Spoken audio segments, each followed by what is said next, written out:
আসসালামু আলাইকুম রহমতুল্লাহ। নামাজে ডান পায়ের বৃদ্ধাঙ্গুলি নড়লে কি সত্যি নামাজ ভেঙে যায়? আমাদের সমাজে একটি কথা খুব বেশি প্রচলিত যে ডান পায়ের বৃদ্ধাঙ্গুলি হলো নামাজের খুঁটি। এটি আপন জায়গা থেকে নড়ে গেলে নাকি নামাজ ভেঙে যায়। কিন্তু ইসলামিক মাসআলা অনুযায়ী এই ধারণাটি সম্পূর্ণ ভুল। ডান পায়ের বৃদ্ধাঙ্গুলি এমন কোনো বিশেষ বৈশিষ্ট্য নেই যে তা সামান্য নড়লেই নামাজ বাতিল হয়ে যাবে। মূলত প্রয়োজন ছাড়া নামাজের মধ্যে শরীরের যে কোনো অঙ্গ প্রত্যঙ্গ নড়াচড়া করা তা মাকরুহ কিংবা অপছন্দনীয়। পায়ের আঙ্গুলের জন্য আলাদা তেমন কোনো নিয়ম নেই। তবে হ্যাঁ, একটি বিষয় আমাদের অবশ্যই সতর্ক থাকতে হবে। তা হলো সিজদার সময় যদি পুরো সিজদার ভিতর ২ পা যদি পুরোপুরি জমিন থেকে আলাদা হয়ে যায়, মাটি থেকে আলাদা হয়ে যায় সিজদার সময়, তাহলে অবশ্যই সিজদা নষ্ট হয়ে যাবে, অর্থাৎ নামাজ নষ্ট হয়ে যাবে।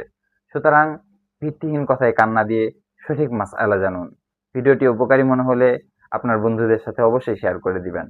আর এমন আরো গুরুত্বপূর্ণ দিনী মাসআলা মাসাইল কিংবা প্রচলিত ভুল সম্পর্কে জানতে আমাদের চ্যানেলটি সাবস্ক্রাইব করে পাশেই থাকুন। জাযাকুমুল্লাহ খায়ের। আসসালামু আলাইকুম ওয়া রাহমাতুল্লাহি ওয়া বারাকাতুহু।